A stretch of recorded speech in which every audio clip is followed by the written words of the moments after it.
네, 안녕하십니까. 오늘 우리 용스터디 함께하는 신학공부 기독론을 같이 보고 있는데요. 그리스도론의 미래 김동건 교수님의 책으로 우리 같이 보고 있습니다. 오늘은 제7장 다원성 시대의 그리스도를 보도록 하겠습니다.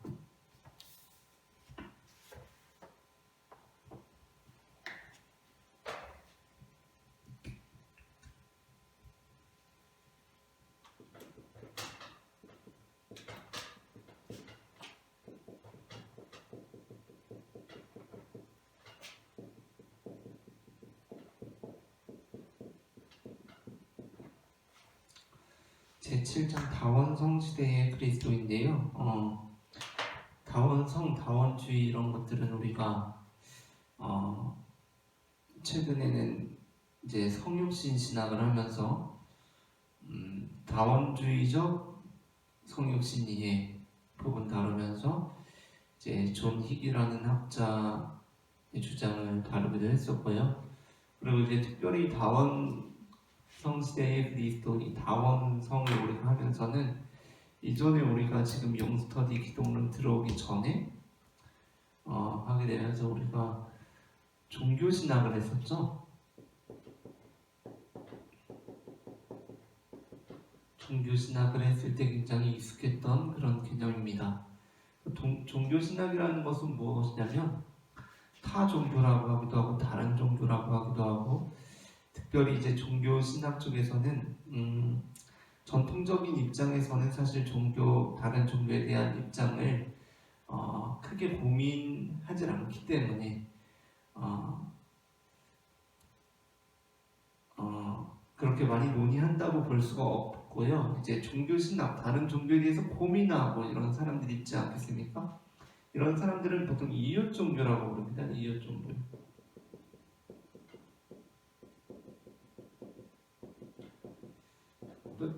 종교신학이라고 하는 것은 이웃 종교에 대한 어떠한 관점이죠. 다른 종교들 어떻게 볼 것이냐라는 거예요. 예를 들자면 우리가 불교를 어떻게 볼 것인가, 이슬람을 어떻게 볼 것인가, 이러한 생각들이 될 수가 있겠죠. 그래서 이제 이러한 생각들을 하는 게 이제 종교신학이고, 특별히 다원성이 우리에게 익숙한 것은 무엇이냐면, 우리 교재에도 나오지만 다른 종교에 대한 입장을 크게 세 가지로 나눕니다. 보통 베타주의, 포괄주의, 포용 또는 포괄주의,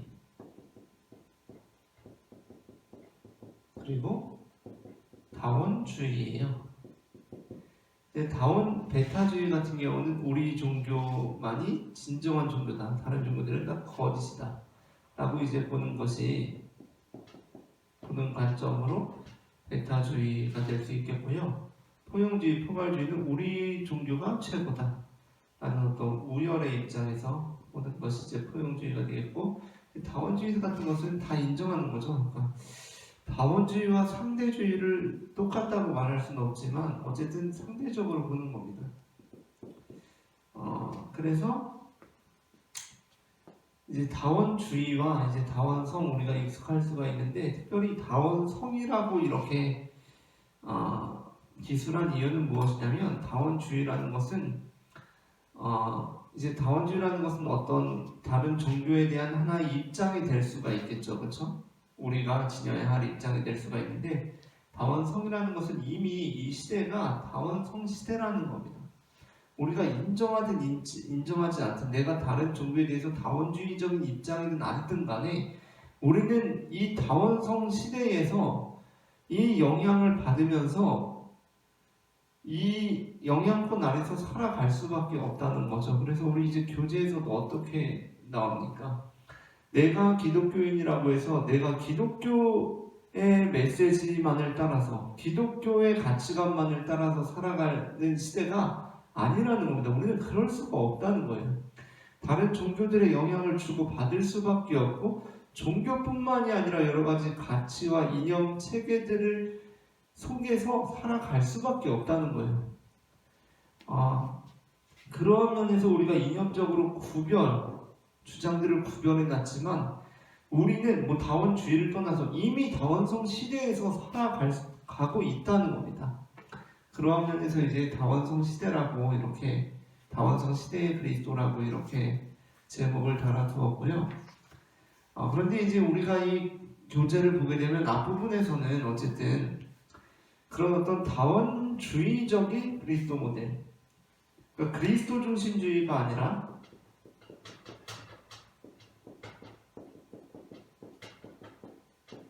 그리스도 중심주의라는 것은 무엇입니까? 당연히 예수를 통해서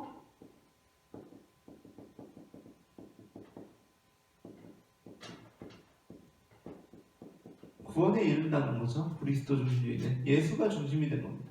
예수 그리스도. 그러니까 여기에서 이제 그리스도 중심주의 우리 교재에서 앞부분에서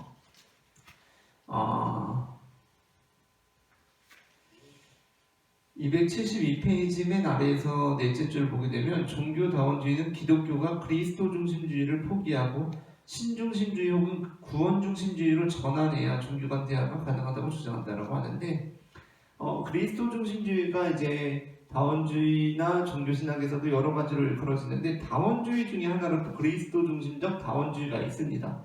근데 그게 아니라 이 그리스도 중심적 다원주의가 아니라 그리스도 중심주의와 다르게 이제 신중심주의가 있고 구원 중심주의가 있다는 거예요. 여기에서 이제 신중심주의라는 것은 조금 더 이제 철학적인 면이 많이 담겨 있는 것이고 구원 중심주의 같은 경우는 이제 조금 더 뭐랄까요 실천에 이제 포커스를 두고 있다라고 할 수가 있겠습니다. 그래서 이제 우리 교재에서는 앞부분에서 이제 절대성과 상대성을 다루면서는 아무래도 이제 다원주의 시대고 다원성 시대이기도 하지만 우리가 그 영향으로부터 자유로울 수 없지만 우리는 어쨌든 기독교라는 것은 그리스도론에 우리가 중심을 두고 예수 그리스도를 중점에 두고 신앙생활을 하는 것이다 라고 하고 있는데 이제 이 결론 부분에 가서 이제 주장이 나와요. 결론부의 주장은 무엇이냐면 일단 이거는 분명히 합니다. 뭐냐면 그리스도의 절대성이에요.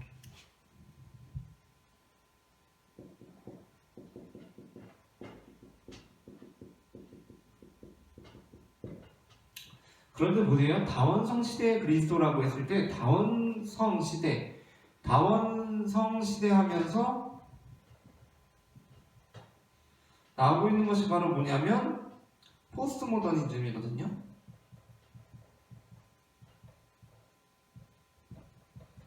포스트 모더니즘이라는 우리는 이제 포스트 모더니즘 시대를 거쳐서 살아가고 있지만 여전히 그 포스트 모더니즘의 영향력을 무시할 수 없는 그 시대를 살아가고 있는 것이고 이 포스트 모더니즘이라는 것은 무엇이냐면 상대주의로 이해하면 됩니다. 상대주의의 시대. 상대주의의 시대라는 것은 무엇이냐면 나한테는 A가 옳지만 너한테는 A가 아닐 수도 있고 너한테는 B가 정답일 수도 있어. 이런 어떤 쾌박해. 이런 거거든요. 이제 정답은 다른 거죠. 나한테는 이게 정답이지만 쟤한테는 이게 정답이 아닐 수도 있고 쟤한테는 저게 정답일 수 있어 라는 겁니다. 그러니까 뭐냐면 나는 기독교인이고 기독교를 통해 구원받지만 쟤한테는 기독교가 정답이 아닐 수도 있어. 이런 식인 거예요. 종교 이제 우리가 진리를 염두에 두자면 그래서 이제 포스트 모더니즘은 상대주의 시대이기 때문에 그러면 뭘까요? 절대적 진리는 없다고 하는 시대예요. 오늘 이 시대가 그렇다는 겁니다. 오늘 이 시대가 그렇잖아요, 그렇죠? 다 다원화되어 있고 다 다양화되어 있고 개성이 강조되고 우리 저기 교재에도 나오지만 그러한 시대이기 때문에 하나의 어떤 절대적인 진리를 주장할 수가 없다는 거예요. 그런데 어쨌든 우리 교재에서 결론은 다원성 시대의 그리스도라고 하지만 그리스도의 절대성은 우리가 포기할 수 없다는 겁니다. 기독교라는 것은 그리스도의 절대성을 포기할 수가 없다는 거 일단 이게 1번으로 갑니다. 그렇기 때문에 굉장히 전통적인 입장으로 보일 수 있어요. 두 번째. 그러나 절대성과 배타성, 이 둘은 같은 걸까 다른 걸까? 라고 했을 때 이 둘은 구별할 필요가 있다는 겁니다. 그러니까 무슨 얘기냐면 우리가 예수 그리스도를 절대적인 분으로 우리가 그렇게 믿고 살아간다고 하더라도 이 절대성이 배타성과 꼭 같이 가지는 않는다는 거예요. 그러니까 우리가 이런 절대성으로 인해서 사실은 여러 가지 다른 종교에 대한 배타적인 그런 태도가 취해지기 쉽고, 그 배타적인 태도는 나아가서 다른 종교들에 대해서 공격적인 이러한 태도로 나타나기 쉬운데, 그것이 아니다. 꼭 절대적이라고 해서 배타성을 함께 가지는 않는다. 이 둘을 구별을 해야 된다는 거예요. 우리 교재에서는. 그래서 이제 이 절대성과 배타성이 구별된다라고 했을 때, 이제 이것이 사실은 약간은 포괄주의적인 모양이 아닌가라는 생각을 하게 되는 부분입니다. 왜 그러냐 하면 절대성과 배타성을 구별을 하게 되면 그 그리스도의 절대성이라는 것이 무엇을 의미하게 되냐면 진위를 의미하지는 않게 되는 거거든요.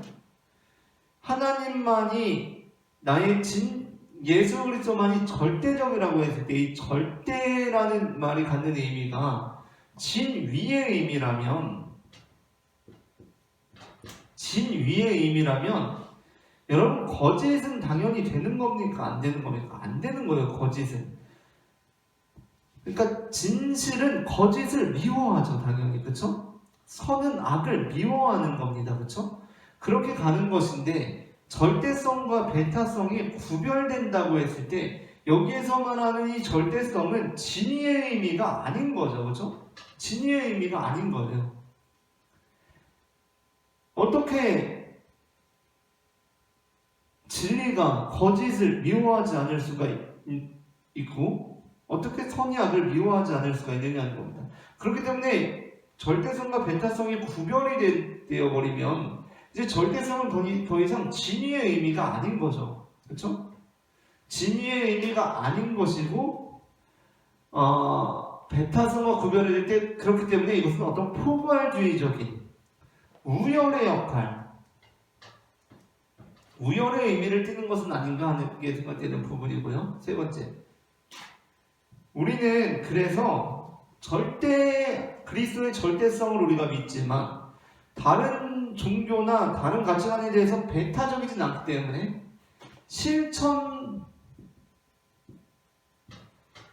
실천적 차원에서 협력을 할 수가 있다는 겁니다. 우리가 이제 교재를 이 정도 보았고 특별히 그리스도론의 미래를 오면서는 그리스도론의 역사에서 일단 우리가 예수 선포와 독특성에서 약간 이 저자의 어떤 분위기를 감지를 할 수가 있었는데 이후로 오면서 그리스도론의 역사에서 조금 이제 객관적인 어떤 역사들을 살펴보다가 나중에 가면서 우주적 그리스도가 이제 어떤 종지부를 찍는 듯한 그런 느낌을 받았단 말이에요. 그러면서 이제 그리스도의 미래를 오면서는 우주적 그리스도가 상당 부분 많이 다루어지고 이제 다른 이제 챕터들 속에서도 그런 특별히 이제 자연에 관해서 자연과 환경, 생태 이런 부분에 대한 강조가 나타나는 것을 볼 수 있었어요. 그래서 세 번째 이제 실천적 차원에 들어가서는 협력할 수 있다는 겁니다. 왜? 다른 종교에 대해서 배타적이지 않기 때문에. 그래서 이제 우리 교재에서도 말하는 게 뭐예요? 어떤 우리가 이 자연 생태계 예를 들어서 요즘 이제 환경 문제가 많잖아요, 그죠? 그러면서 자연 생태계적인 이슈들에 대해서 우리가 어떤 협력이 요청될 때가 있지 않겠습니까? 어떤 화석 연료들에 대해서 어떤 전 지구적인 세계적인 어떤 그런 규제들이 이제 마련이 되고 그런 것에 대해서 목소리를 내게 될 때 한 종교에서 내게 되면 더 힘이 약하겠죠, 그렇죠? 그래서 다른 종교들하고 연대를 해서 그렇게 할 수가 있다는 거예요. 실천적인 차원에서 그렇게 할 수가 있다는 겁니다.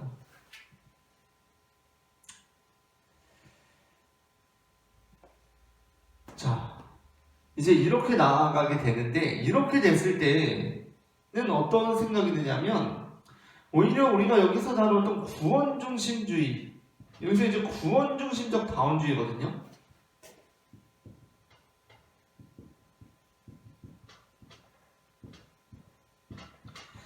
구원중심적 다원주의와 상당히 유사하다는 느낌을 저는 받았어요. 왜 그러냐면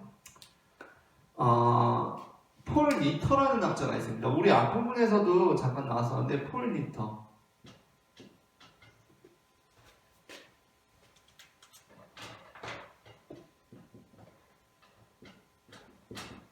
종교신학적인 면에서는 정말 뛰어난 학자라고 할 수가 있겠는데 뭐 한 10여 년 전쯤에 우리나라에도 들어왔었던 걸로 알고 있어요. 방한을 했었고 뭐 종교신학 입문이라든가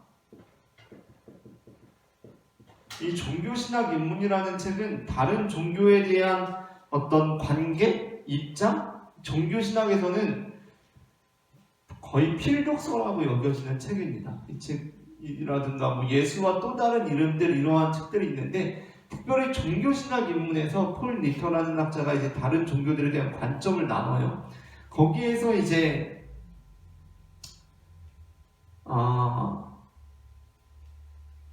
몇 가지 이제 입장이 나오는데 폴 니터만의 고유한 그 용어들이 있습니다. 이게 이제 뭐 베타주의, 포용주의, 다원주의 이런 게 이제 뭐 대체 모델, 뭐 관계 모델, 뭐 수용 모델 이런 식으로 나와요. 그래서 이제 뭐 칼 바르트의 입장, 칼 라너의 입장, 그리고 이제 수용 모델에 가서는 뭐 린드백이나 뭐 마크하임의 입장 이렇게 나오게 되는데, 근데 이제 관계 모델에 있어서 특별히 어떤 철학적인 입장에 대해서 이제 존 힉을 다루고 있고, 그리고 이제 어떤 신비적인 입장에서는 파니칸을 다루고, 그리고 이제 세 번째로 자신의 입장을 다루는데 그것이 바로 뭐냐면 구원중심적 다원주의거든요.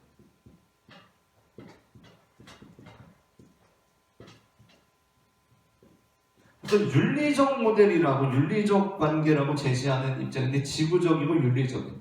거기에서 이제 폴리터 같은 경우도 이제 어떤 기후 문제라든가 환경 문제라든가 이런 거에 굉장히 관심이 많아요. 그래서 구원중심적 다원주의라는 거예요. 그러한 우리가 길로 나아가는 데 있어서 다른 종교들과 협력해야 된다는 그러한 입장이죠. 거기에서 이제 폴 리터가 어떤 예수와 또 다른 이름들 그리고 종교신학 입문에서 말하는 게 무엇이냐면 그리스도의 절대성을 포기 안 합니다. 그런데 용어가 좀 달라요. 용어가. 근데 이제 여기에서도 우리가 보게 되면 그리스도의 절대성이라고 하지만 전통적인 방식의 절대성을 의미하는 것이 아니거든요. 왜 그러냐면 절대성과 베타성이 이미 구별되기 때문입니다. 절대성과 베타성이라는 건 전통적인 방식에서는 구별될 수가 없어요. 왜죠? 왜냐하면 진리의 의미를 담고 있기 때문이에요. 아니 어떻게 진리가 거짓을 미워하지 않을 수가 있습니까? 당연히 베타적이죠. 그런데 이걸 구별한단 말이에요. 그렇게 됐을 때 이미 절대성은 전통적인 방식에서의 절대성이 아닙니다. 그래서 이러한 용어를 폴리터의 입장에서 보자면 이것은 고유성이에요. 고유성입니다. 우리가 예수님을 유일한 하나님이다라고 고백하지만 그 유일한 하나님이라는 고백은 베타성하고는 구별된 용어거든요. 거기에서 그 절대성, 베타성과는 구별된 베타성의 색깔이 지워진 그 절대성을 무엇이라고 부르냐면 고유성이라고 불러요.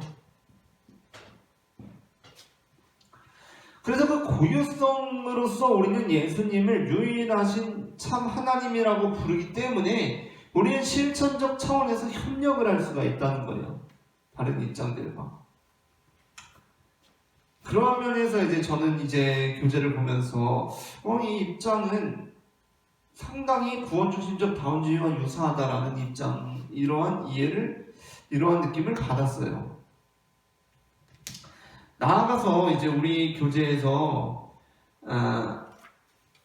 물론 신학적인 면에서 어떤 우리가 기존의 교회 전통과 이런 것을 생각할 때 다른 종교에 대해서 이런 입장을 갖는 것이 상당히 이상하게 잘못되게 느껴질 수 있지만 성서로만 보면, 성경으로만 보면 오히려 우리는 다른 종교에 대해서 열린 마음을 취할 수 있다라고 이야기를 하거든요. 그게 왜 그러냐면 우리가 물론 성서에 당연히 예수 이름 외에 다른 구원의 이름이 없다 이런 고백들이 나옵니다. 그러나 성경은 기본적으로 성경 전체를 이렇게 말하는 것 자체가 좀 모순이 있지만 어쨌든 우리 교재에서 이제 말하는 걸로 보자면 성경은 은혜와 사랑이라는 거예요. 용서고. 그렇죠? 예수님께서 행하시는 것, 하나님께서 행하시는 것이 용서와 사랑이라는 거예요. 그렇기 때문에 우리는 성서 안에서 이제까지도 우리가 다루었지만 어떤 만유 구원론이나 이런 주장이 가능하다는 겁니다. 그래서 이제 마지막에 나오는 게 이거예요. 286페이지 마지막에서 셋째 줄. 구원의 날은 모든 사람들이 자신의 종교를 떠나 언젠가 형제가 되고 하나가 되는 날이다. 종교도 없고 교리도 없고 증오도 없을 것이니 처음 것은 지나가고 사람 안에서 함께 손을 잡고 웃을 것이다. 라고 이렇게 말하고 있어요. 그러니까 여기서 자신의 종교를 떠났다는 것은 종교에 상관없이 구원의 날에 참여하게 될 수 있겠다라는 그러한 의미 아닙니까? 그러한 면에서 굉장히 구원중심적 다원주의하고 있다고 할 수가 있겠어요. 그러나 우리에게는 어떤 질문이 남죠. 질문이. 왜 그러냐면 다른 어떤 다원성 시대에 나와는 다른 특별히 종교를 가지고 있는 사람들과 우리가 어떤 실천적인 면에서 동일한 가치를 추구한다고 해서 그와 협력할 수 있는가? 라는 것은 또 다른 문제라는 겁니다. 그건 또 다른 문제라는 거예요. 왜냐하면 우리가 살아가고 있는 삶이라는 것이 이미 내가 속한 종교와 다른 사람이 속한 종교가 구별되었다고 생각하고 있는 상황 속에서 그들을 바라보는 관점에서 그들과 협력한다는 것은 또 다른 문제가 될 수 있다는 거예요. 물론 우리가 이 시대가 다원성 시대고 내가 기독교인으로서 기독교적인 가치와 기독교적인 메시지들과 그 삶을 따라서 살아가는 것만이 아니라 다른 가치들, 다른 메시지들, 심지어 다른 종교들로부터 영향을 받으면서 살아가고 있지만 그러나 그럼에도 불구하고 이 실천적 차원 하나로 다른 종교와 손잡을 수 있고 함께 갈 수 있다? 라는 것은 이 실천적 차원에 대한 가치 판단이 이미 우리가 들어갔다라는 겁니다. 실천적 차원에 대한 가치 판단이 이미 들어갔다라는 거예요. 그러니까 어떻게 보고 있는 거냐면 이미 생태 문제, 환경 문제, 자연 문제가 이미 너무나 중요하다고 보고 있는 거죠. 그렇죠? 이 문제가 너무나 중요한 거예요, 지금. 우리가 처해진 이 상황이 너무나 중요하다는 겁니다. 그런데 과연 이 상황이 중요하니까 그 상황에 따라서 우리가 그냥 손을 잡을 수 있는가는 잘 생각해 봐야 한다는 겁니다. 그리고 그렇게 하는 것이 옳은 일인가를 생각해 봐야 된다는 거죠. 이미 이 자연 환경 생태에 대한 가치 판단이 이미 들어갔다라는 겁니다. 그렇죠?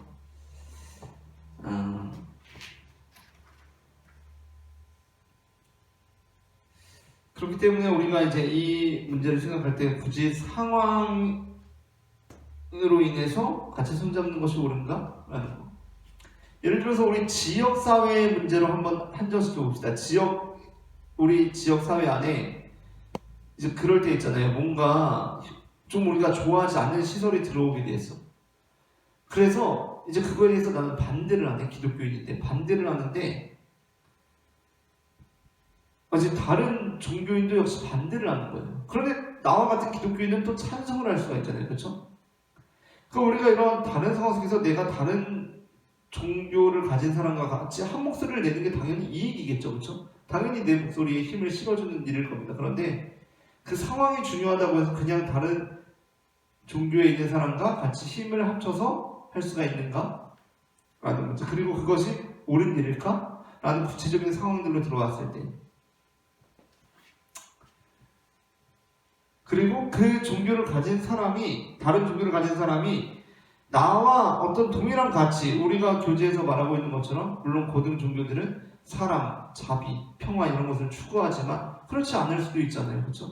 그렇지 않은 상황 속에서 특정한 하나의 이슈에 우리가 같은 입장을 할 때 함께 할 수 있을까는 고민해 봐야 될 문제라는 생각이 듭니다. 그래서 오늘은 여기까지 하고 다음에 뵙도록 하겠습니다. 감사합니다.